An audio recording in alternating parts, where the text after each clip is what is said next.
This is Voice TV News with Leon Mark. As you're watching, please kindly subscribe. Headline: Putin ready for ceasefire in Ukraine amid ongoing conflict. In a significant development, Russian President Vladimir Putin has indicated his willingness to halt the war in Ukraine through a negotiated ceasefire that recognizes the current battlefield lines. According to Russian sources who spoke to Reuters, Putin is prepared to continue the fight if Kyiv and the West do not engage in negotiations. Three of these sources, who are familiar with discussions within Putin's inner circle, revealed that the Russian leader has expressed frustration over what he perceives as Western-backed efforts to block negotiations and Ukrainian President Volodymyr Zelensky's refusal to engage in talks. Putin can fight for as long as it takes, but he is also ready for a ceasefire to freeze the war, stated a senior Russian source with close knowledge of top-level conversations in the Kremlin. Reuters spoke to 5 individuals who worked with Putin at a senior level in politics and business. While the 5th source did not comment on freezing the war at the current front lines, Putin's spokesman Dmitry Peskov reiterated that Russia is open to dialogue to achieve its goals and does not seek an eternal war.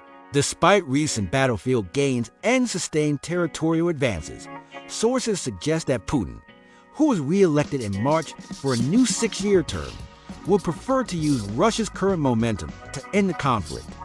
2 sources indicated that Putin believes the gains so far are sufficient to declare a victory to the Russian people. Europe's largest ground conflict since World War II has resulted in significant casualties and led to sweeping Western sanctions on Russia's economy. Putin is aware that further dramatic advances will likely require another nationwide mobilization, which he wishes to avoid after the unpopular mobilization in September 2022. Peskov emphasized that Russia has no need for further mobilization, instead focusing on recruiting volunteer contractors to the armed forces. Meanwhile, the prospect of a ceasefire or peace talks remains distant. President Zelensky has consistently stated that peace on Putin's terms is unacceptable, vowing to retake lost territories, including Crimea, which was annexed by Russia in 2014. A decree signed by Zelensky in 2022 formally declared any talks with Putin impossible. One source predicted that no agreement could be reached while Zelensky remains in power, unless Russia bypasses him and strikes a deal directly with Washington.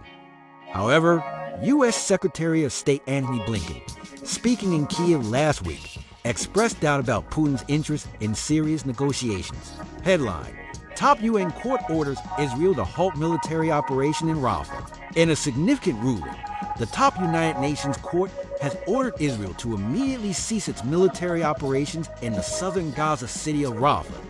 Despite the directive, compliance from Israel appears unlikely, intensifying pressure on the already isolated nation. Israeli Prime Minister Benjamin Netanyahu, who faces immense pressure domestically to conclude the war, which began when Hamas militants infiltrated Israel, resulting in the deaths of 1,200 people, mostly civilians, and the capture of around 250 hostages. Weekly demonstrations in Israel demand a resolution to bring these hostages home. The International Court of Justice's ruling, while a blow to Israel's international standing, lacks enforcement power. Similar orders in other cases, such as the one against Russia regarding Ukraine, have been ignored.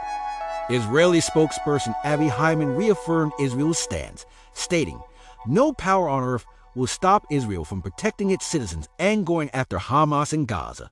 The court president, Nawaf Salam, emphasized the dire humanitarian situation in Rafah, describing it as disastrous.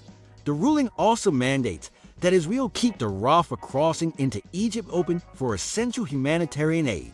Israel's offensive has led to over 35,000 Palestinian deaths per Gaza's health ministry and has displaced hundreds of thousands, exacerbating a humanitarian crisis. Despite international and domestic pressure, Israel maintains its operations are aimed at minimizing civilian harm while combating Hamas. Meanwhile, the International Criminal Court's chief prosecutor, Karim Khan, has sought arrest warrants for Israeli leaders, including Netanyahu and top Hamas figures, for alleged war crimes.